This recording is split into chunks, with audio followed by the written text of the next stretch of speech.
Bonjour et bienvenue sur la chaîne Citoyen Lucide. Nous sommes aujourd'hui mardi le 31 janvier 2023. Donc, nous avons suffisamment de contenu pour faire une revue de l'actualité et nous démarrons cela maintenant. Donc, hier, sur la page Facebook de Fasciste Legault, il a partagé une nouvelle du Journal de Québec qui nous apprenait que Sergent Guilbeault allait annoncer 200 millions de dollars pour l'acquisition de 3 nouveaux traversiers pour la Société de traversiers du Québec, bien entendu, des navires électriques. Donc, dans notre climat nordique, je suis pas vraiment tout à fait persuadé que c'est une très bonne idée. Et on a vu que les toutes dernières acquisitions de navires faites par la STQ, c'est bien ça, n'avait jamais été vraiment un bon succès. Alors, si on prend la fameuse saga du FA Gauthier, l'espèce de bateau nouvelle génération qui fonctionne avec des moteurs au gaz naturel liquéfié, qui, je me souviens plus combien qu'il avait coûté au départ, mais en date d'aujourd'hui, si on pense le coût d'acquisition, le coût des réparations et aussi le coût des locations des bateaux qu'il a fallu prendre là, en attendant qu'ils soient réparés, parce que l'FA Gauthier a quasiment passé plus de temps en réparation qu'en mer, là, puis j'exagère à peine en fait. Donc, la facture du FA Gauthier, si on regarde certains articles qui remontent à une couple d'années, la facture a déjà dépassé le 200 millions de dollars. Donc là, ici, on a 3 traversiers qui vont servir pour la traverse de l'île aux Coudes, puis en tout cas, bref, c'est quand même pas des grosses traverses, mais 3 bateaux pour 200 millions, alors qu'on en a un ici qui nous a coûté 200 millions de dollars. Puis là, en plus, on parle de technologie de nouvelle génération. Puis ce qui va être choquant aussi, c'est que le Kakistan n'a absolument aucune expertise dans la technologie des bateaux électriques. Donc ça veut dire qu'automatiquement, on peut être sûr et certain que ça va être des contrats qui vont être donnés à l'étranger. Donc le FA Gauthier, d'ailleurs, il avait été fabriqué en Italie. Donc au lieu d'essayer de nous arriver avec une technologie que, bon, par exemple, la Davy pourrait construire parce qu'ils sont capables d'en construire des bateaux, mais ils n'ont pas ce qu'il faut pour construire des bateaux électriques. Puis là, ben, quand vous avez, admettons, la vérificatrice générale du Kakistan qui avait déjà dit à un moment donné que l'achat du FA Gauthier, ça avait été une grosse erreur, que la STQ n'avait aucune expertise dans l'acquisition de bateaux comme ça. Puis là, la STQ qui nous arrive avec des affaires nouvelles technologies, ben ça serait pas vraiment surprenant de savoir que la STQ a probablement aussi reçu les conseils de McKinsey. Donc, ça va être intéressant de voir si les médias vont faire un suivi là-dessus, sachant que McKinsey est rendu partout dans le gouvernement du Kakistan puis qui décide tout.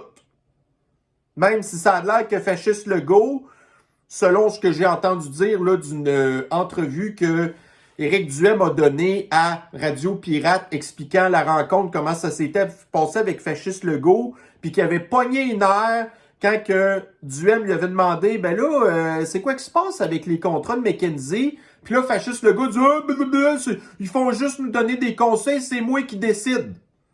Ouais, mais le problème, c'est que McKinsey fait croire que c'est toi qui décides.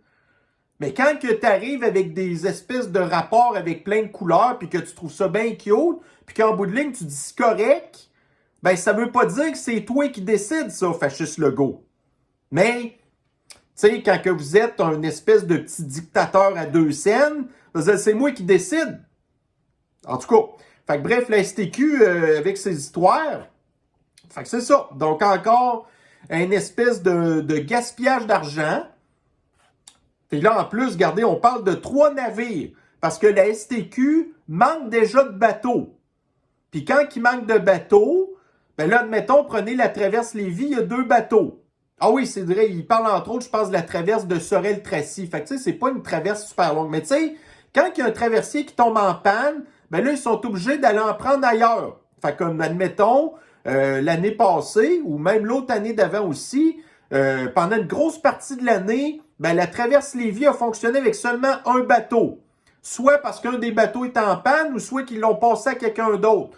Mais là, si vous avez seulement des bateaux électriques qui vont éventuellement probablement tous tomber en panne en même temps parce qu'on va probablement les avoir tous en même temps puis ils vont tous briser de la même manière pour les mêmes raisons.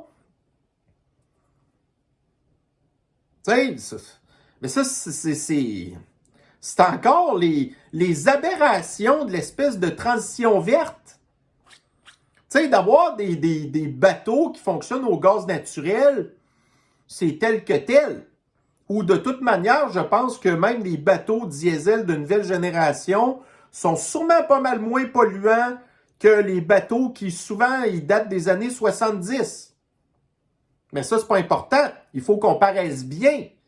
Puis il faut en plus que, bon, fait que regardez, les gouvernements se trompent tout le temps, tu sais, dans l'évaluation de 2, 3, 4, 5, 6 fois les coûts. Donc 200 millions, ça veut dire que ça va coûter minimum 400 ou 600 millions. Sans parler du fait qu'ils vont tout le temps être en panne. Donc, si nous avons dans le NBC News, donc en Californie, nous apprenons qu'une Tesla a spontanément pris en feu et que ça l'a pris plus de 6000 gallons d'eau pour éteindre l'incendie, alors qu'on apprend qu'un feu de voiture ordinaire, habituellement, ça prend à peu près 1000 gallons d'eau. Donc, dans un État comme la Californie, qui souffre régulièrement de problèmes de sécheresse, ben, je suis pas sûr qu'ils sont capables de pouvoir tout le temps gaspiller 6000 gallons d'eau pour éteindre des chars à batterie qui, puis là, en bout de ligne, ça, c'est quelque chose que vous ne pourrez pas rien recycler, là. Tu sais, un véhicule à gaz, au pire aller, quand il pogne en feu, ben là, après ça, tu es capable de recycler des affaires quand même, le métal puis tout. Mais là, les chars à batterie, je pense que ça devient pas du tout... Mais là, on parle de chars à batterie. Ben, tu sais, même si nous, éventuellement, on vient qu'on n'a pas les moyens d'avoir des chars à batterie pour toutes sortes de raisons, ben, il va quand même y avoir le transport lourd qui va se faire par camions à batterie aussi, qui, eux, avec, à un moment donné, vont venir capeter. Fait que si un char à batterie, ça prend 6000 gallons d'eau pour l'éteindre, ce qui est 6 fois plus qu'un char normal, ben là, un camion à batterie, c'est combien? C'est combien de gallons d'eau qu'il va falloir gaspiller? Puis quand ça prend feu, ben, je suis pas mal sûr que les émanations de pollution sont pas mal pires dans un char à batterie que dans un char à gaz. Tu sais? Donc, si hier, j'étais en train de vérifier l'actualité, puis là, j'étais dans mon fil d'actualité de ma page Facebook, blablabla, et je suis tombé sur une affaire, je pense, je sais plus quel média. Puis là, tu sais, ça parlait, je pense, du fait que la neige commençait plus tard cette année. Fait que là, il y a comme une madame, tu sais, une boomeuse qui a dit « Ah, moi, quand j'étais jeune, tu sais, on avait des hivers très, très, très neigeux, ainsi de suite. » Fait que là, j'ai commencé à argumenter un petit peu avec elle, sachant pertinemment que ça serait une grosse perte de temps. Et là, à un moment donné, la madame est allée sneaker sur ma page Facebook et elle a fait une mauvaise revue, donc une mauvaise recommandation de la page. OK? Donc, évidemment, c'est sûr que, tu sais, à un moment donné, quand vous accumulez des mauvaises recommandations, ça peut jouer négativement sur, admettons, la visibilité de la page. Alors là, tout ça pour dire que, puis là, vous allez voir plus tard, j'ai fait un autre, tu sais, en fait, j'ai fait une... non, je pense que c'est là-dedans aussi. Oui, c'est ça. Donc, j'ai demandé, en fait, dans la publication, de dire, ben écoutez, là, parce que, regardez, j'avais pas accumulé beaucoup de recommandations sur la page, puis j'en demande pas parce que je suis pas le genre à commencer à quêter des affaires, OK? Mais là, sachant que la note de la madame, elle est très possiblement, tu sais, en tout cas, pas du tout affecter correctement la page, ben là, j'ai demandé un petit peu aux abonnés que s'ils sont contents de mon travail, d'aller recommander la page. Et je me suis rendu compte que, tu sais, vraiment, il y a eu une grosse... comment je peux dire ça? Tu sais, il y a eu une grosse vague de sympathie, si on peut dire. Et, bref, tout ça pour dire qu'éventuellement, Là, la madame, j'ai continué à m'obstiner un petit peu avec, même avec des graphiques. Puis là, la madame était pas contente de mes sources. J'ai même envoyé un article du New York Times, mais c'était pas encore assez. Puis tout ça en bout de ligne pour la remercier, de dire, ben écoutez, voyez-vous, finalement, votre mauvaise recommandation a fait que j'ai une grosse vague, de mobilisation de mes abonnés qui, en bout de ligne, fait que, j'en faisais pas de cas, mais la page a été recommandée 3 sur 5, puis là, elle est rendue à 4,2 sur 5. Fait que tout ça pour dire que merci énormément. Vous avez aucune idée comment est-ce que votre support, ça me motive là, à continuer à faire mon travail, OK? Même si je le ferais pour moi-même. Comme là, d'ailleurs, j'ai un de mes abonnés qui... parce que, je partage, moi, régulièrement des affaires. Le matin, le midi, l'après-midi, le soir, même pendant la nuit. Ça arrive que je me réveille. Après ça, je recheck un peu les affaires, 10-15 minutes. Je partage des trucs. Fait que, vous voyez régulièrement que, ma page, là, elle est... en fait, elle est alimentée en stock. Puis là, j'ai quelqu'un, il dit, coudonc, il dit, t'as-tu de l'aide, genre, ou... non, c'est moi, c'est parce que, regardez, c'est ça que je fais. Fait qu'il y a du monde qui vont passer leur temps sur Instagram à checker toutes sortes de patentes qui les intéressent. En tout cas, qui sont souvent pas super pertinentes. Mais bon, moi, ben c'est le contraire. Je vérifie l'actualité partout. Fait qu'il faut que j'aille vérifier mon fil Twitter. Il faut que j'aille vérifier sur Google en fonction de l'algorithme et les nouvelles qui me sont données. Il faut que j'aille vérifier sur la page Facebook. Après ça, j'ai un autre site qui a comme un agrégateur là, de toutes sortes de médias, ainsi de suite. Puis, je vais fouiller partout. Et aussitôt je trouve de quoi, ben je le mets après ça sur ma page Facebook. Ben, c'est comme ça que, vous restez au courant. Mais quand que je dis que c'est une job à temps plein d'être informé, puis que je comprends pourquoi que, la majorité de la population est sous-informée. C'est parce qu'elle n'a pas toute sa journée à passer à fouiller tout le temps, sans parler du fait qu'elle n'a peut-être pas nécessairement l'intérêt qu'il faut pour ça. Fait que c'est pour ça que je pense que j'ai une certaine utilité de vous sauver du temps. Puis à ma manière, peut-être, il y a du monde aussi qui aime mon espèce d'humour sarcastique. Puis, bon, mais tant mieux. Je veux dire, les nouvelles, déjà en partant, c'est tout le temps des mauvaises nouvelles que je vous partage souvent. Fait que si on peut rendre ça un peu intéressant, un petit peu comique, ben tant mieux, je veux dire. En tout cas, fait que merci Janice Rothman de vous être plainte pour rien, madame. Et soit dit en passant, c'est ça, il a fallu que j'y explique que dans son temps, dans les années 50, 60, 70, il y a eu une espèce de mini-refroidissement du climat qui pourrait expliquer du fait qu'il y avait des hivers plus neigeux. Puis là, d'ailleurs, c'est ça, voyez-vous, dans son mauvais commentaire qu'elle a passé pour la page, donc la madame, elle dit que je fais de la désinformation sur la sniffles. Pourtant, j'ai jamais dit que la sniffles n'existe pas.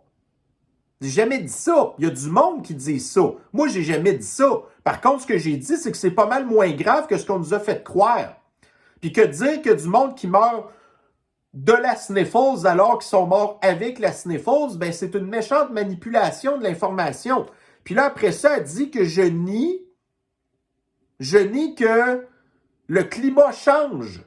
Mais ça, c'est pas vrai. C'est le contraire. Le climat, il change continuellement. Il a toujours changé. C'est ça que l'extrême gauche comprend pas. C'est qu'ils pensent que le climat, c'est quelque chose qui est immuable puis qui ne change pas. Mais c'est totalement faux, ça. C'est le contraire. C'est ça qu'on n'arrête pas de leur expliquer, que les changements climatiques, c'est depuis toujours. Tu sais, puis c'est pas l'humain qui a un contrôle là-dessus pantoute. En tout cas. Fait que, mais ça, voyez-vous, c'est ça le problème, c'est que c'est des madames comme ça qui se font remplir le crâne de patentes, puis qui sont, tu sais, au lieu, c'est bizarre parce qu'ils sont tout le temps sceptiques, tu sais, des informations qu'on leur donne nous, OK, mais ils sont jamais sceptiques de ce que les médias leur disent. Puis ils sont jamais sceptiques non plus de ce que le gouvernement leur dit. Alors que c'est probablement les deux institutions, le gouvernement puis les médias, qui sont les plus mal intentionnés concernant sais, ce que la population doit ou pas savoir. En tout cas, mais tant pis, mais ça, c'est le culte. C'est toujours le culte, hein? Bon, alors ici, dans la presse, donc, contrat octroyé à McKinsey, encore. Fait que là, donc, la commission d'enquête parlementaire vient de commencer dans le gouvernement fédéral, là. Puis là, on apprend que Ottawa, donc le gouvernement de Trudeau, a signé une entente avec McKinsey qui va se renouveler, ben, en tout cas, plutôt prendre échéance en 2100. Donc, le gouvernement de Trudeau est très loin de vouloir se passer des ordres qu'ils reçoivent de McKinsey. Quand vous êtes rendu que vous signez un contrat jusqu'en 2100, sous prétexte que c'est parce que les appels d'offres, ça prend un petit peu trop de temps, c'est trop compliqué. Donc, justement, ce que vous venez de faire, Trudeau, Justine, là, c'est de donner une carte blanche à McKinsey.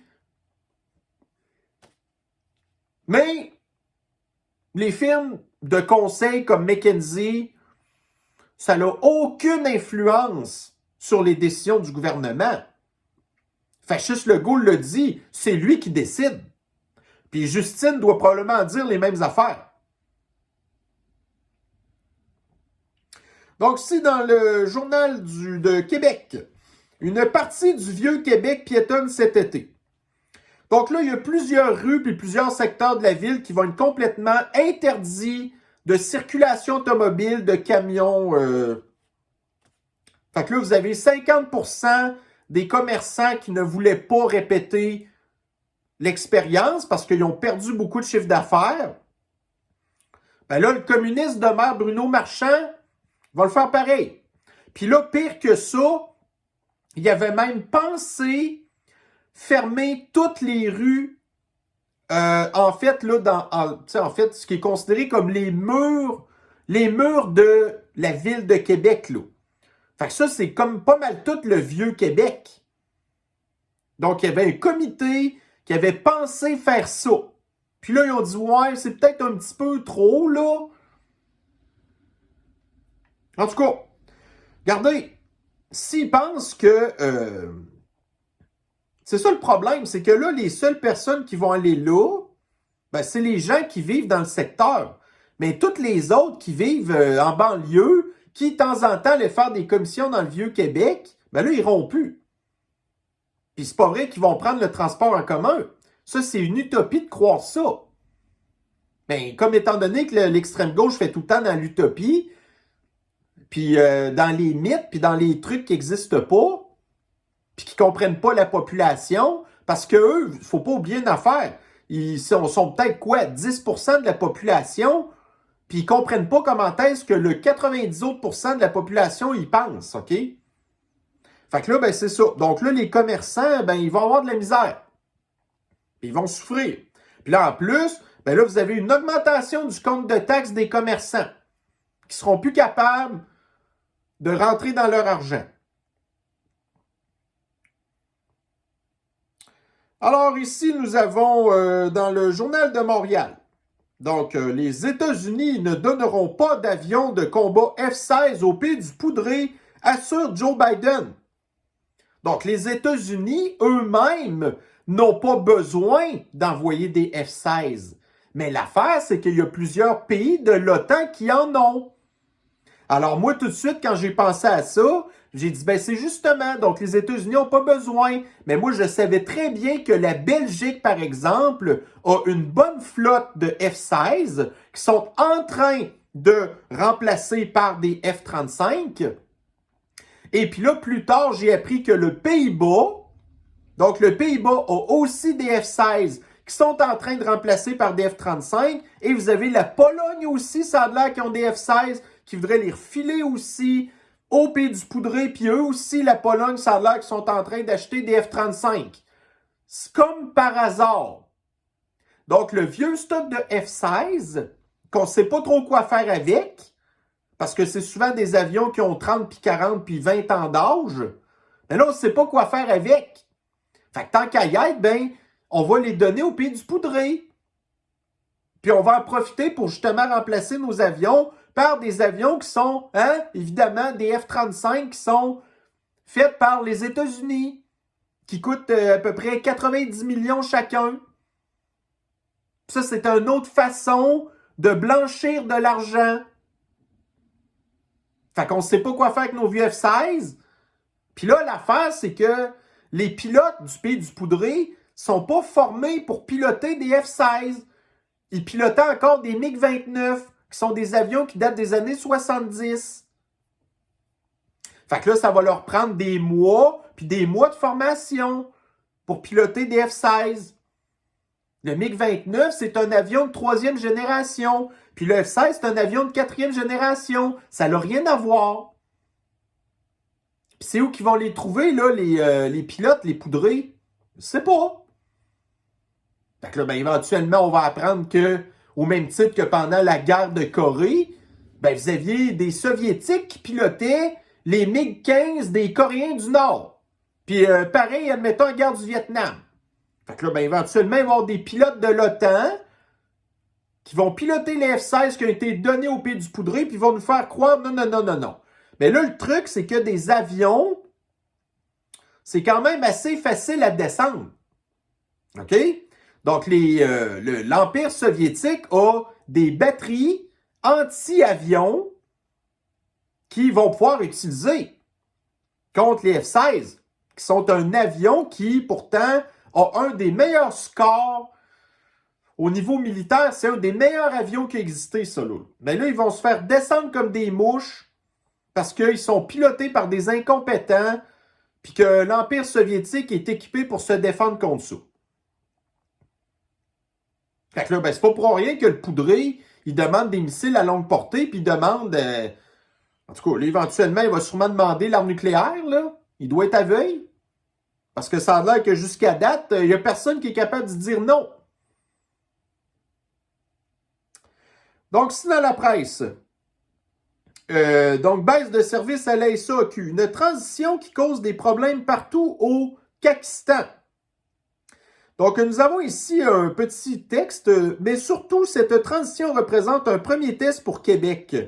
La nouvelle plateforme de la SAQ sera intégrée au service d'authentification gouvernementale. Donc, ça, c'est l'histoire de l'identité numérique, que le gouvernement veut implanter progressivement dans les prochaines années pour permettre aux usagers d'interagir avec tous les ministères au même endroit.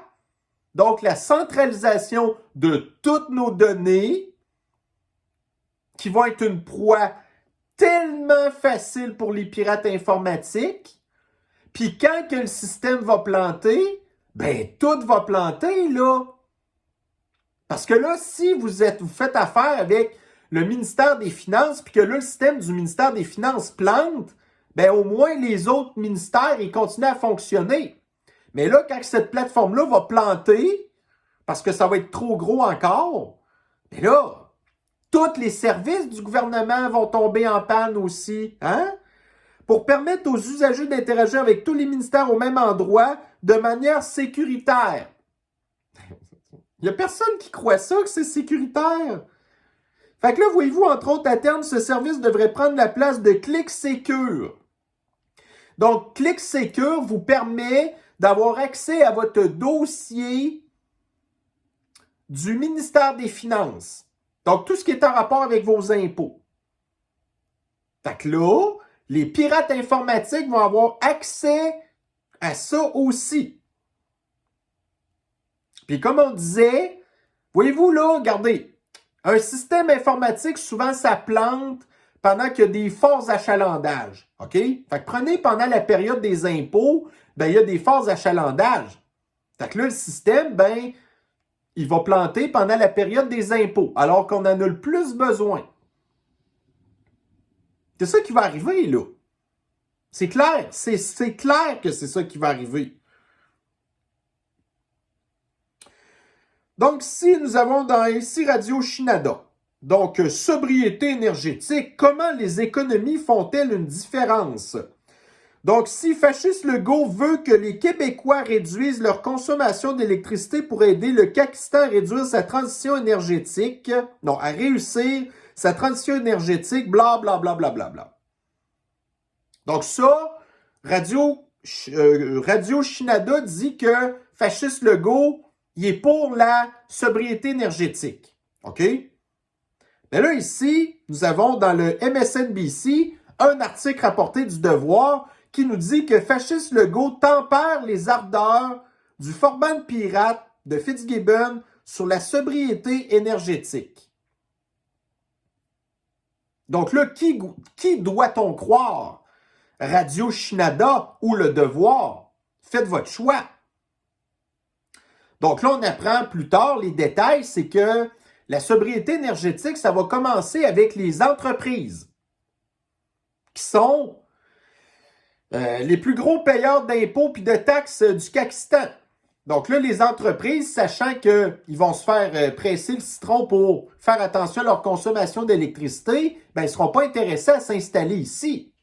En plus qu'on apprend que les tarifs L, donc le tarif L, c'est le tarif d'électricité des industries, là, des grosses entreprises, ben, il va être revu à la hausse. Ça, c'est sans parler de la tarification dynamique. C'est-à-dire que le courant va coûter plus cher pendant les périodes de pointe. Donc là, ça va comme inciter les entreprises à dépenser du courant quand que ça va coûter moins cher. Puis ça va être quand? Bien, ça va être pendant la nuit. Donc ça veut dire que les travailleurs des industries vont devoir se préparer mentalement à travailler beaucoup plus souvent de nuit. Ça, je suis pas mal sûr que c'est très bon pour avoir, en tout cas, le travail famille. Hein? C'est vraiment bon. Fait que là, ben, les gars, qui sont majoritairement ceux qui travaillent dans les industries, ben là, ils seront pas là pendant la nuit. Puis là, pendant le jour, ils vont dormir. Fait que là, c'est qui va devoir s'occuper des enfants? Ben, c'est les femmes. Donc, c'est encore ultra patriarcal comme façon de penser. La révolution industrielle, la classe, là, c'est misogyne, c'est un moyen temps. Tu sais? Donc, si nous avons... TVA Nouvelles. Donc, TVA Nouvelles nous fait un article sur une histoire complètement abracadabrante de l'extrême gauche communiste, OK? Donc là, on apprend ici 7 colocs vivent en commune et partagent un compte en banque. Donc déjà, en partant, je suis déjà très surpris que c'est possible de faire ça. De partager un compte en banque avec autant de personnes qui n'ont aucun lien de parenté. En tout cas, c'est un petit peu particulier. Alors, ça vaut la peine qu'on lise le texte que, bon, il est quand même très long, l'article, OK? Fait que j'ai comme trop pris là, les bouts les plus en tout cas, ceux qu'on veut savoir. Donc, ils sont 7. Ils n'ont pas tous terminé leur secondaire. Donc, ça veut dire que c'est des édentés. Alors, quand vous avez l'extrême gauche qui traitait les gens qui refusaient le poison d'édentés puis qu'on était sous-éduqués, ben là, ça veut dire que ces gens-là sont des édentés aussi. T'sais? Donc, ils dédaignent le luxe. Bon, fait que ça, évidemment, c'est l'extrême gauche à fond. C'est l'extrême gauche radicale. OK? Et se contentent de 2 voitures pour le groupe. Ils vivent ensemble à Laval-sur-le-Lac dans une grosse maison. Ils possèdent un chalet collectif à Tremblant et un immeuble de bureau à Montréal. Donc, ils s'appellent les chillionnaires. C'est dans le sens de chill, c'est chill. Fait qu'eux sont les chillionnaires. Nous sommes une cellule communiste qui veut lancer beaucoup d'entreprises et qui est à l'affût de bonnes occasions d'affaires. Donc déjà en partant, communisme et occasion d'affaires, ça ne fit pas. OK? Donc là, sur le coup, moi je me suis dit, bon ben là, 7 gars qui vivent ensemble, c'est probablement tous des membres de la communauté flyée, ou c'est des gars qui sont probablement des mangina, ou qui sont des soy boys, ou qui sont tout simplement qui ont un niveau bas de testostérone. OK? Ben là, on apprend qu'il y a 2 gars là-dedans qui ont une blonde.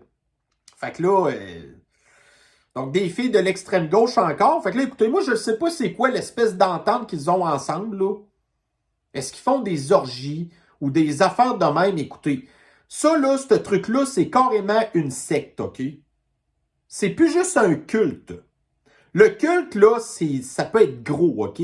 Mais une secte, ben, c'est exactement ce genre de communauté-là. Donc là, ça a l'air qu'il y a 2 autres filles qui vont se rajouter à la gang. Et la maison de Laval pour accommoder jusqu'à 14 personnes. Je sais pas comment ils font pour vivre dans une commune de même, là. En plus, tout du monde de l'extrême gauche, imaginez-vous. Toutes des gens qui ne sont menés que par leur émotion. Ça doit-tu être beau, là? Ça, là-dedans, ça doit tout le temps broyer. Ça doit tout le temps, tu sais, ça doit être très lourd.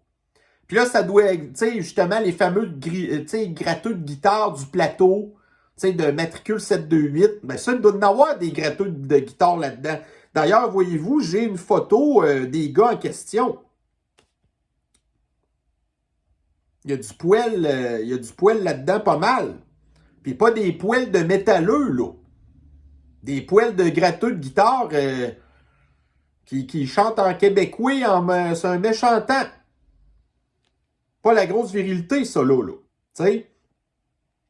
Après ça, donc, voici l'exemple typique des bons camarades que la caste dirigeante, avec l'appui des médias subventionnés, veut nous imposer comme modèle. Donc, de nous parler de l'histoire d'une secte dans un article de journal, s'il n'y a pas une idée en arrière de tout ça. Donc, 7 dudes électeurs de Québec solidaire avec un niveau très bas de testostérone et qui sont probablement membres de la communauté flyée ou qui se font des orgies entre amis, de vrais bons petits communistes. Mais ça, voyez-vous, quand on parle du grand reset, là, ben c'est ça. Ils voudraient, tu sais, pour eux, la décroissance, ben c'est comme ces 7 gars plus leur blonde, patati patata, qui partagent 2 chars, qui vivent tous dans la même maison, qui sont toutes des espèces d'illuminés fanatiques. Tu sais, qui sont hypocrites en plus, qui veulent développer des entreprises, mais qui se disent communistes. Donc, c'est dans le journal Métro. Donc, victime d'une agression, un homme dans un état critique à Montréal-Nord. Donc, encore une fois, la guerre des gangs. Donc, Montréal-Nord, des gangs. C'est qui font partie des gangs à Montréal-Nord? C'est toujours le même monde. OK? Mais vous allez avoir l'extrême gauche qui va probablement dire que les membres des gangs sont membres de gangs parce qu'ils sont racistes. OK?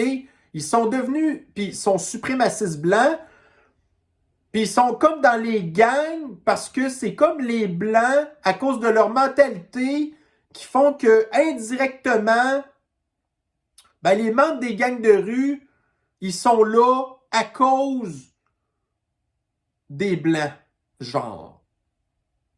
Parce que ça, là, c'est comme ça que l'extrême gauche, il manipule les affaires pour essayer de sortir du pétrin.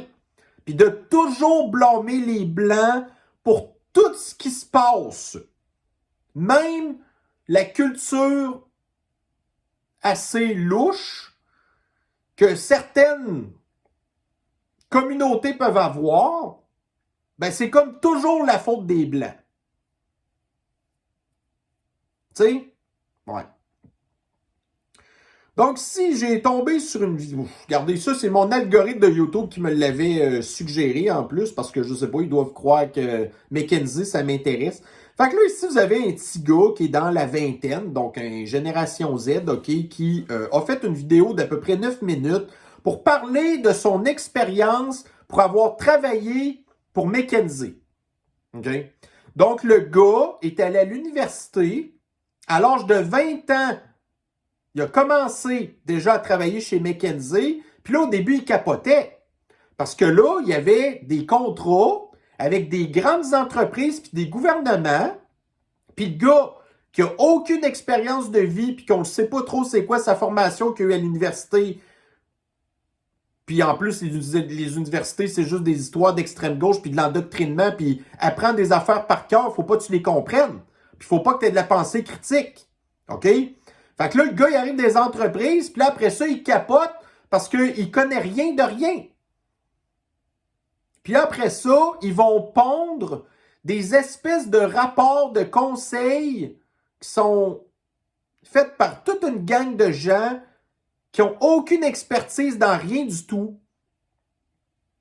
Puis le meilleur exemple qu'on peut avoir, parce que là, le gars, ça c'est, regardez, ça c'est sûr que c'est pas utile de parler de ça, mais le gars, c'est un Allemand qui a exactement le même accent que Klaus quand il parle en anglais.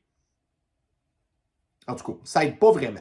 Fait que là, moi je le savais, OK, il y a quelque chose que j'avais su à un moment donné.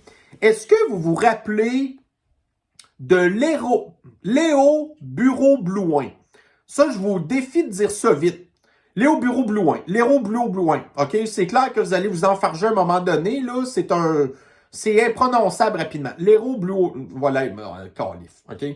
Fait que Léo Bureau-Blouin, vous vous souvenez, ça, c'était un des petits carrés rouges qui avait fait partie du triumvirat avec Gabriel Nadeau-Dubois puis Martine Desjardins, OK? Puis là, vous avez Léo Bureau-Blouin puis Martine Desjardins qui s'était retrouvé comme candidat au PQ dans l'élection que je me souviens plus laquelle. Je pense que c'est 2018. Puis finalement, ils ont perdu, OK? Fait que là, vous avez Léo Bureau-Blouin qui, qu'est-ce qu'il a fait de sa vie? Le petit gars qui était à l'université, qui je suis même pas certain qu'il a terminé ses études, qui a voulu se lancer en politique, que ça n'a pas marché, puis qui n'a jamais travaillé nulle part.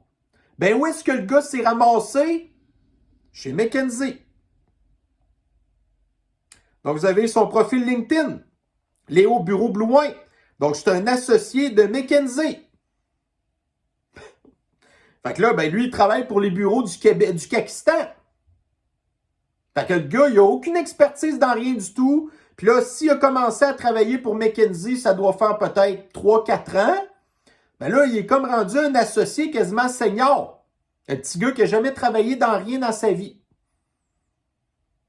Puis ça conseille le gouvernement. Puis les grosses sociétés d'État. C'est beau, hein? Alors ici, dans la presse, Justine Trudeau a des comptes à rendre aux victimes d'agressions sexuelles. Fait que là, on nous parle d'un gars qui a... j'ai lu l'article, puis je vous dirais que c'était pas agréable, parce qu'on a appris qu'est-ce que le gars a fait à sa victime, une femme, évidemment, OK? Tout ça pour dire que là, on apprend finalement que le gars, au bout de genre 8 ans de tribunaux puis toutes sortes de cochonneries, il va être condamné à 20 mois de prison avec sursis. Ça veut dire qu'il ne va pas faire un jour en prison. Tout ça parce que le juge qui a décidé de sa peine a utilisé la loi que Trudeau a mis en place pour vider les prisons sous prétexte qu'elles étaient surreprésentées par des Noirs puis des personnes des Premières Nations. Mais là, l'agresseur en question, c'est même pas ni un ni l'autre. Fait que, qu'est-ce que ça veut dire? Ça veut dire qu'en bout de ligne, encore une fois, Trudeau est un misogyne. Parce que si le gars, là, c'est un gars blanc qui, je sais pas comment il a fait pour s'en sortir, là, mais si ça avait été plutôt un noir ou un membre des Premières Nations qui avait agressé un membre de sa famille, parce que ça arrive régulièrement, de la même manière que le gars avait fait, là, fait que ça veut dire que Trudeau n'est pas là pour défendre les femmes. Parce que les agresseurs, ils ne se retrouveront pas en prison. Et là, le juge a même eu le culot de s'excuser à la victime en disant « Ouais, tu sais, vous avez peut-être l'impression que c'est pas très sévère comme jugement, mais tu sais, voyez-vous, le gars, il est un risque de récidive faible. Tu sais, il n'est pas une grosse menace. Ça a l'air que le gars, je sais pas quel âge qu'il a, là, il est fin trentaine, quelque chose de même. Il n'a pas de job. Il vit chez ses parents. Donc, c'est une loque de la société, là. Bravo le système de l'injustice qui défend encore une fois, au détriment des victimes, ben, il défend les criminels. Puis, en tout cas. Donc, la presse. Transport collectif. L'utilité de Twitter remise en doute dans l'industrie.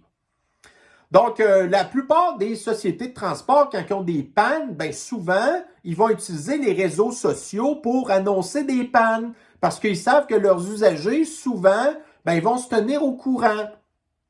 Mais là, depuis qu'Elon Musk a acheté Twitter, oh ben là, vous avez les sociétés de transport en commun qui sont du communisme. Donc, tu sais, commun, communiste, là, dans le communisme, vous avez commun. Donc, les systèmes de transport, c'est du communisme, OK? Donc là, étant donné qu'ils sont fâchés après Elon Musk, parce que lui, il est pour la liberté d'expression, les droits humains, ainsi de suite, et que le transport en commun, c'est tout l'inverse. Parce que si vous prenez le transport en commun, c'est parce que vous y êtes obligé. Parce que vous n'avez pas les moyens. Vous êtes trop pauvre, vous êtes trop communiste. Donc, on ne veut pas donner de liberté d'expression quand vous êtes une patente communiste.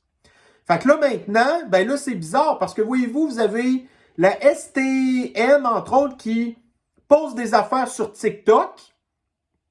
TikTok, qui est le réseau social chinois qui est là pour détruire, tu sais, qui utilise TikTok pour détruire notre culture puis nous rendre toutes mongols. OK? Puis après ça, ils disent aussi utiliser nos applications, parce que ça a l'air qu'il y a des applications de transport en commun, là, qui sont en mesure de pouvoir vous dire, en fonction de votre position, quelles sont les pannes à proximité, tout ça. Donc ça veut dire que les applications en question tracent en tout temps la position des personnes qui utilisent l'application. Donc ça, c'est extrêmement du contrôle social. C'est très, très, très communiste. Donc, c'est pas surprenant que les sociétés de transport incitent leurs utilisateurs à prendre les applications qui peuvent contrôler la population avec, puis savoir tout ce qu'ils font dans leur vie. C'est ça le communisme. Le communisme, c'est l'anti-liberté. Donc, si, regardez là, je vous ai parlé tantôt qu'au Pied du Poudré, le gars, il est corrompu, il fait du blanchiment d'argent, il fait de l'abus de pouvoir, il est en train d'envoyer sa population comme chair à canon, il demande des armes tout le temps. Puis là, d'ailleurs, j'ai vu de quoi de ultra pas chic tantôt. Donc là, vous avez pour le prix Nobel de la paix, les nominations 2023, ben l'une des candidatures les plus connues et que le nom revient le plus souvent, ben c'est le Pied du Poudré, puis c'est le Poudré, puis ouais. Ouais. Un pays en guerre. Ouais. Nomination pour la paix dans un pays en guerre. OK? Puis là, j'ai trouvé de quoi d'extrêmement laid. J'ai vu des images de soldats de l'Empire soviétique qui se promènent dans un champ. OK? Je suis même pas sûr qu'ils sont armés. Sérieux, là. Puis là, vous avez des soldats du Pied du Poudré qui envoient un missile anti-char pour faire péter les gars. OK? Là, après ça, il y a des gars qui étaient un peu plus loin, d'autres soldats de l'Empire soviétique, qui vont secourir les gars à pied. Ils ne sont pas en véhicule, il n'y a aucun véhicule nulle part. Fait que là, les gars vont secourir les gars, ils commencent à marcher. Un deuxième missile anti-char, il pète les gars. Fait que là, il reste une couple de gars qui vont aider ceux qui restent, les restants de rester, tu sais. Ils repartent, ils s'en vont quasiment dans le bois. Un troisième missile anti-char qui s'en va frapper des gars qui sont, regardez, blessés, désarmés. C'est ça, là. Donc, la première batch, c'était déjà ordinaire, le premier missile. Le deuxième puis le troisième, là, ça, c'est des crimes de guerre. OK? Puis après ça, vous venez nous dire que le Pied du Poudré est nominé pour le prix Nobel de la paix. Mais aucune corruption. Fait que là, il y a du monde qui dit, ouais, là, cette année, on va peut-être pas donner de prix encore à ce coin-là, parce que là, ils vont dire que le prix Nobel, en fait, ben, c'est rien qu'une affaire de pays européens. faudrait peut-être le donner ailleurs, parce qu'il se passe des affaires ailleurs aussi. Ben justement, oui, il se passe des affaires ailleurs. Puis là, c'est peut-être une façon polie de dire, ouais, c'est peut-être pas... Mais ça, c'est le modèle. C'est quand même le modèle de l'extrême gauche. Il y a des gens qui vous incultent au poudré et qui sont les premières espèces de... En tout cas, de pas de couilles, là, on va le dire de même, là, qui auraient voulu être ceux qui pèsent sur le piton du missile anti-char pour aller buter des gars qui sont même pas ni de menace, ni armés.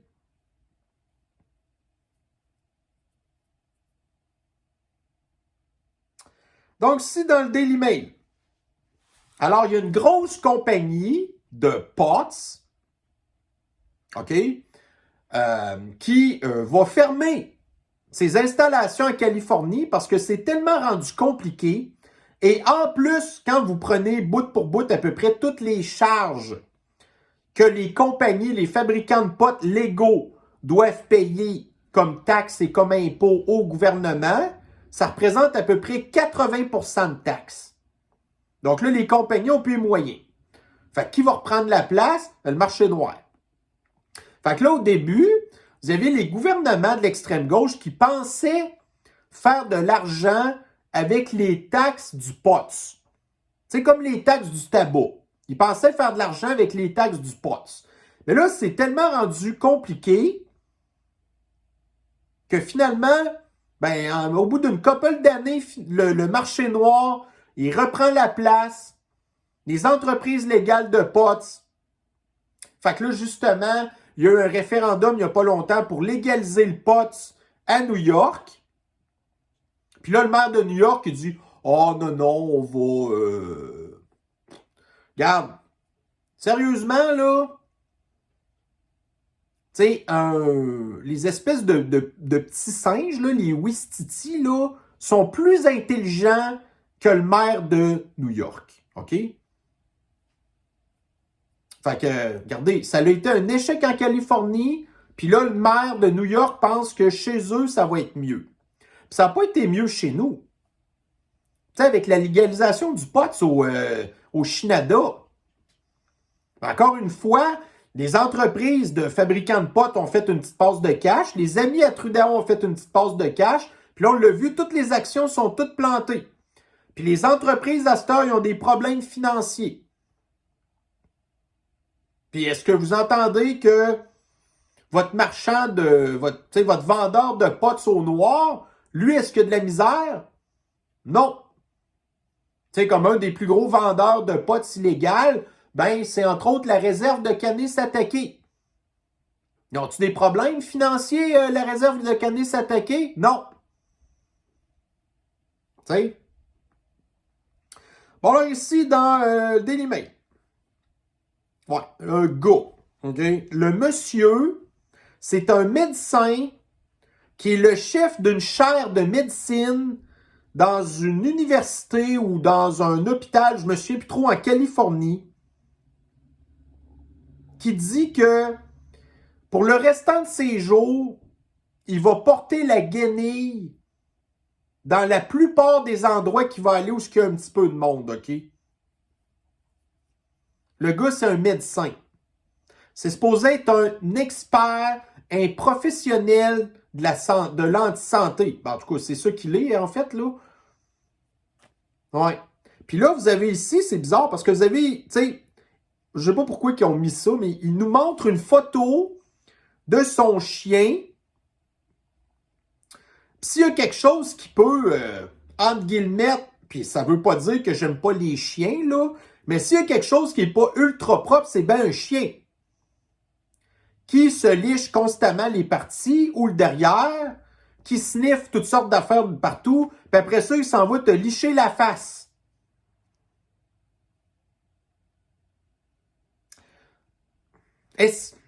Essaye. Tu sais, essayez d'avoir juste une petite discussion pour montrer cette contradiction-là au gars, qui est supposé être un professionnel. En tout cas. Puis là, après ça, il donne des conseils aux autres. Ça fait partie des boards qui disent « Ah, il faut remettre la guenille obligatoire partout pour... parce que lui, c'est un fou, là. Puis on s'entend qu'il doit avoir, très possiblement, ses 5 doses de poison. Puis qu'il va aller chercher les autres après, aussitôt qu'elle est disponible. Après ça, on ne fait plus confiance à la médecine. Puis on se demande pourquoi. Donc, c'est dans le Bloomberg. Donc, le Royaume-Uni abandonne 7 places pour se classer 18e sur 180 nations sur l'indice de perception de la corruption. Puis là, ben, c'est ça. Fait que oui, il y a de la corruption au Canada, puis on n'est pas les moins corrompus. Fait que ici, justement, on a une espèce de petit tableau où ce qu'on voit les indices de corruption. Fait qu'évidemment, plus c'est foncé, plus qu'il y a de la corruption. Donc, nous, on se trouve là être dans le... Tu sais, dans le... Bon, là, je sais pas si on peut dire ça de même, là, le troisième... voyons... pas percentile, là, mais en tout cas. Voyez-vous? Fait que vous avez, admettons, l'Australie, tous les pays scandinaves, le Danemark, ainsi de suite. Tout ça, là, puis la Nouvelle-Zélande, ça, c'est les pays les moins corrompus.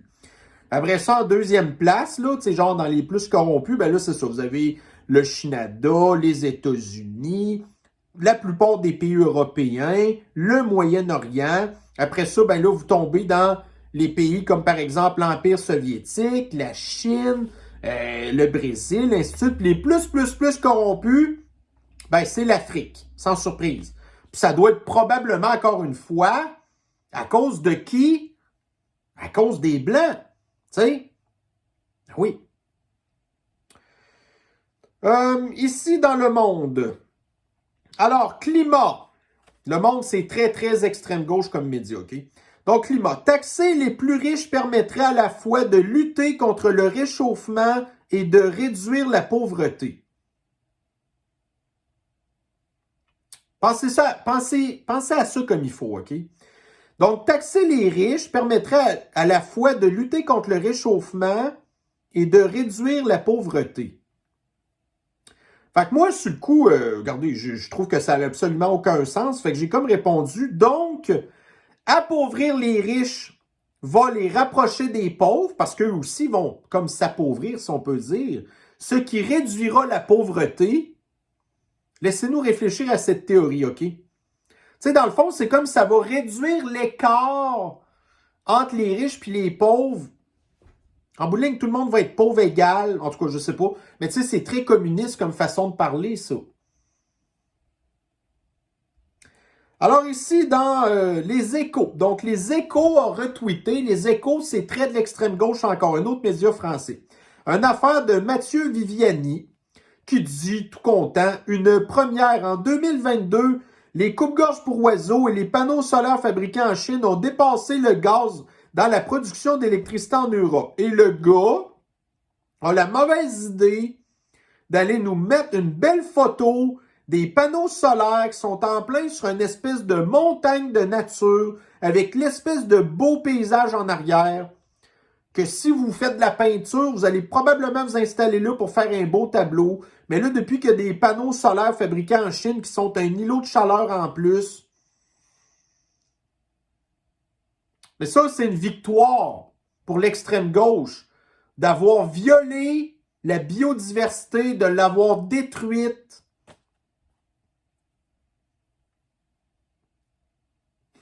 Tout ça parce que le gaz à effet de serre, le gaz carbonique, ça représente moins de 1% de l'atmosphère de la planète. T'sais. En tout cas, on voit par exemple que leur patente, ça scrape pas à peu près le paysage. Bon, alors, The Washington Times. Je ne sais pas si vous avez déjà entendu ça parler de... Tu sais, Biden, comment est-ce qu'il... Écoutez, ça fait longtemps que le gars, il pue là, puis il ment continuellement. Il s'enfâche continuellement. Moi, personnellement, écoutez, je comprends très bien l'anglais. Je suis capable de parler anglais, je le lis très bien aussi, mais je me considère pas ultra bilingue pareil, OK? Quand même, là, tu sais, il faut être un peu modeste dans la vie. Mais chaque fois que j'écoute parler Biden, honnêtement, c'est probablement un des seuls que je comprends presque rien de ce qu'il dit parce que c'est incompréhensible, OK? Mais une affaire, par contre, il dit tout le temps ben des niaiseries. Fait que là, tu sais, quand que vous êtes sénile puis dément, ben vous vous inventez des affaires. Donc là, dans l'esprit sénile de Biden, il est arrivé de quoi dans sa vie que dans le temps, ça a l'air qu'il prenait beaucoup le train. Mais là, il s'est inventé une histoire qu'à un moment donné, il y avait un conducteur de train qui était venu le féliciter parce qu'il avait comme parcouru 1 million de kilomètres dans les trains. OK? Mais l'histoire, c'est que ça n'a jamais existé, cette affaire-là. Donc, il nous dit que ce truc-là est arrivé alors que le chauffeur de train en question était mort, il y avait de ça 1 an. Mais là, regardez, c'est une fausse histoire. C'est pas vrai du tout, OK? Mais là, ça fait 8 fois que Biden il répète la même histoire inventée. Puis là, il y a probablement du monde qui dit, regarde, Biden, là, arrête de dire ça, c'est pas vrai. Mais le gars s'en rappelle même pas. Tu sais? Ah, ça, j'en ai parlé tantôt. OK, ça veut dire que j'ai refait la publication en double. Alors, dans ce temps-là, nous supprimons parce que je ne veux pas... Bon, modifier, je ne veux pas la modifier, je veux la supprimer. Supprimer. Ah, supprimer. Bon, parfait. Alors, j'aime pas ça avoir des nouvelles en double. Alors, ceci est fait. Ah non. Bon. OK, fait que là, on va retourner voir nos autres nouvelles. OK, c'est bon. Bon, fait que tant qu'à rester dans les affaires drôles. Donc, quelqu'un m'a fait remarquer, tu devrais parler de telle affaire qu'on a vu passer en fin de semaine. Donc, si vous l'avez vu passer, ben, je m'excuse de vous le remontrer, mais de toute manière, je pense qu'on ne se tanne pas de ça. Alors là, vous avez en Finlande ou en Norvège, je ne me souviens plus lequel des deux, ça c'est le drapeau finlandais. Donc, c'est un Finlandais qui fait partie de la communauté flyée, qui se considère être une femme, puis qui a depuis toujours eu une fixation sur le patinage artistique. Okay? Fait que là, il y a eu une espèce de, je ne sais pas, une cérémonie quelconque. Puis là, ils ont demandé à cet individu-là de faire un petit show de patinage. Et voici comment ça se passe.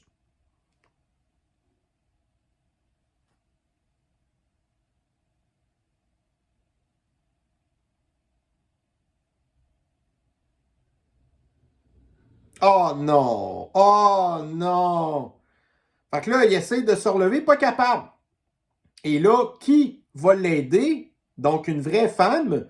Et voyez-vous l'espèce de maudit ingrat qui est tellement omnubilé par son histoire de sa petite personne, qu'on s'en calisse de lui, là, puis sa maladie mentale, même pas capable de remercier la patineuse qui vient l'aider à se relever et à se sortir probablement du moment le plus malaisant de sa vie. Parce que là, ça a fait le tour du monde, ça, là. Incroyable. Ça, c'est l'extrême gauche. Puis ça, après ça vient en contact avec des enfants. Alors ici, dans le National Post, donc nous avons un nouveau tableau qui nous montre le taux de natalité en fonction des régions dans le monde de 1990 à 2050. Donc, on voit que tous les pays occidentaux et considérés comme développés ont un taux de natalité plus bas, alors que vous avez le pire taux actuellement, ben c'est ça. Donc, c'est dans l'Afrique subsaharienne. Hein? Après ça, vous avez en Océanie, dans les pays les moins développés, puis dans d'autres pays, ouais, en tout cas, bref. En tout cas, fait que tout ce qui est dans la misère, finalement. Fait que c'est pas à cause de nous que l'humanité continue d'augmenter. Ben, si les pays sud-africains, subsahariens, continuent à faire plein d'enfants, c'est très possiblement à cause du suprémacisme blanc. Bon, alors ici dans la presse, donc demande d'alimentation hydro-Kakistan, la moitié des projets pourront être acceptés, dit le Forban pirate à Fitzgibbon. Donc là, on nous demande à nous de couper notre consommation d'électricité, hein? Malgré qu'on ne sait plus qui croire, là, le Radio Shinada ou bien Le Devoir, on ne sait plus. Hein? Mais là, ce qu'on apprend, c'est que Fitzgibbon, lui, c'est pas le président d'Hydro-Québec, là. Mais c'est lui qui va personnellement décider quel projet qu'il autorise ou pas. Donc, le gars se pense pas mal le maître de l'univers. C'est pas sa job de faire ça. Un autre gars qui a aucune expertise en électricité, qui est juste un expert en corruption, puis en abus de pouvoir. OK? Fait que, ouais.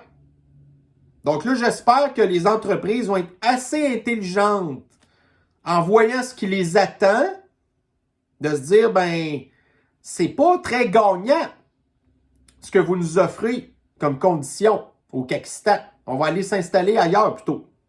Déjà qu'on est les plus taxés, les plus imposés. Puis là, en plus, vous nous dites qu'il va falloir qu'on engage du monde qui vont travailler de nuit dans un contexte de manque de main-d'œuvre, puis d'inflation, puis tout. Non, merci. Donc, ici, dans le Journal de Montréal, donc le chroniqueur économique Michel Girard nous apprend que l'épargne des Québécois a fondu de 37% en un an. Donc, les Kakistanais s'appauvrissent. Puis un autre truc aussi, c'est, regardez, il y a des gens qui me reprochent un petit peu d'utiliser les médias mainstream. OK? Mais vous avez vu tous les articles que j'utilise. C'est des articles qu'on ne peut pas vraiment contester grand-chose, OK? Puis je le sais que, regardez, là, on est dans le Journal de Montréal, on est dans le Québécois. Vous avez Michel Girard qui nous dit que les Kakistanais se sont appauvris puis leur épargne a fondu de 37%. Qu'est-ce que vous voulez que je dise d'autre que ça? Que je suis persuadé qu'il a raison. Pas sur tout, mais sur ça, c'est clair. Le problème, c'est que vous allez avoir par contre d'autres médias qui on sait que les Kakistanais s'appauvrissent, OK? Mais il y a d'autres médias que leur propagande, ça va être de faire un article qui vont dire que les Kakistanais sont un des peuples les plus heureux au monde. Mais ça, c'est pas vrai. Puis ça, à la limite, vous ne me verrez jamais partager cet article-là en disant qu'ils ont entièrement raison. Au pire, si c'est vrai, ça veut dire que ça va mal en sacrament. Parce que si les Kakistanais sont heureux, ça veut dire que les autres sont malheureux, pas à peu près. OK? Comprenez ce que je veux dire? Fait qu'un article de même, qu'est-ce que vous voulez que je reprenne de ça? C'est juste un fait. Puis à la limite, quoi? À la limite, c'est quoi? 34% ou 43%? Je sais pas, moi. C'est pour ça que j'utilise les médias. Qu'est-ce que vous voulez dire d'autre après, tu sais? Donc, là, Himmler-Dubé, aujourd'hui, a annoncé son nouveau... sa nouvelle façon de pouvoir savoir en direct l'achalandage dans les hôpitaux. Fait que si vous avez à vous rendre dans un hôpital pour quelconque raison à l'urgence, ben vous aurez le lien dans ma page Facebook si jamais vous voulez. OK? C'est supposé être en direct. Alors ici, nouveau info. Donc, 2 personnes sur 3 ne changeront pas leurs habitudes de consommation d'alcool. Bon, puis là, dans le 1 sur 3 qui a répondu oui, vous en avez une gang d'hypocrites là-dedans. Fait qu'en bout de ligne, vous allez arriver probablement à 10% de la population qui va écouter ce que le gouvernement leur dit de faire parce que c'est des bons camarades communistes. OK? Fait que tout ça pour dire que, voyez-vous, notre société est actuellement prise en otage par à peu près 10% de la population qui est surreprésentée dans les positions de décision. Puis le restant de la population, ben on les écoute pas. Quand même que le gouvernement nous dira buvez 2 bières par année séparées de 6 mois. Ben non, je m'excuse, mais le monde, ils vont s'en califer.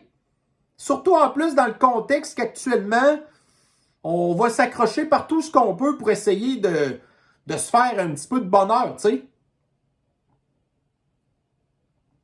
Alors ici, dans le CNBC, donc la pandémie a donné pour 100 milliards de revenus en 2022 à Pfizer.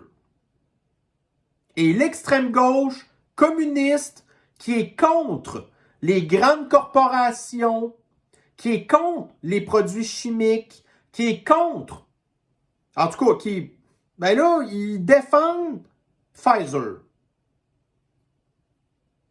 Puis dans le produit de Pfizer, là, il n'y a rien de naturel. Grosso modo, là, c'est même pas loin des OGM, ça, là. Donc, le produit qui injecte aux gens, ça fait pas loin des histoires d'OGM. Et pourtant, l'extrême gauche est contre les OGM. Mais ils sont les premiers à aller faire la file pour aller chercher leur nouvelle dose de poison quand elle sort. Puis à défendre Pfizer, quand que nous, on dit, écoutez, le produit est dangereux. Puis il dit, non. OK, c'est ça. Alors ici, dans zone militaire, fait que ça, je connais pas ça, là. Donc là, vous avez ici un général américain qui considère que l'armée britannique n'est plus une force de combat de haut niveau. Bon, fait que là, pour les gens qui ne le savent pas, là, l'armée britannique, c'est des sous-marins nucléaires, c'est des porte-avions nucléaires, c'est des porte-hélicoptères nucléaires, c'est des gros tanks Challenger, c'est des missiles, c'est des bateaux, c'est même un des... en tout cas, une des gangs de soldats d'élite les plus hautes au monde avec les SAS, OK? Puis là, vous avez le général américain qui dit que l'armée britannique, ouais. Ben, il va falloir peut-être demander l'avis de ce général-là, qu'est-ce qu'il pense de l'armée du Canada. C'est peut-être une des raisons pour laquelle que dans les derniers traités de sécurité comme celui de AUKUS ou un truc de même qui a été signé il n'y a pas longtemps entre les États-Unis, la Nouvelle-Zélande, l'Australie, donc ça c'est tous des pays du Commonwealth là. Puis le Canada fait partie du Commonwealth. Ben le Canada a été mis de côté. On n'est pas dans l'AUKUS. Ça a peut-être rapport avec ça, hein? Donc, si dans la presse, donc McGill et Concordia collaborent avec une école militaire chinoise. Ça, c'est de la haute trahison, là. Carrément. Fait que je pense ici que j'avais mis un bout d'article. Voyez-vous, en 2018, la presse a révélé que le FBI avait identifié le professeur de McGill, donc Yixiang Shi, comme suspect dans une affaire de vol de technologie de micropuces américaines au bénéfice de la Chine, dans le but d'alimenter la recherche chinoise dans plusieurs domaines, incluant le secteur militaire. Le professeur aurait même utilisé son laboratoire à l'université dans le cadre des activités illicites, selon les enquêteurs américains. Tu sais, regardez, fait que nos universités communistes collaborent avec le régime communiste de la Chine, la maison mère, la mère patrie. Incroyable, hein? Ou pas? Puis il n'y a pas juste, voyez-vous, on nous parle de McGill, Concordia, d'autres universités. Il y a plusieurs autres universités du Canada qui ont collaboré avec des espions chinois. Bon, on ne peut pas faire autrement, c'est carrément ça. Donc, sur ce, nous allons mettre fin à notre revue de l'actualité, étant donné qu'on a fait le tour. Et là, bon, Tu sais, j'en ai fait une hier, je me suis dit, bon, aujourd'hui, j'ai assez de contenu pour en faire aujourd'hui, mais je ne m'attendais pas à battre mon record de longévité d'une revue de l'actualité. Ben, probablement tant mieux pour vous. Vous êtes plus informés que moi. Alors, ben écoutez, je vais vous souhaiter une bonne fin de journée. Vous prenez toujours soin de vous et on se revoit très bientôt dans une prochaine capsule. Bye bye.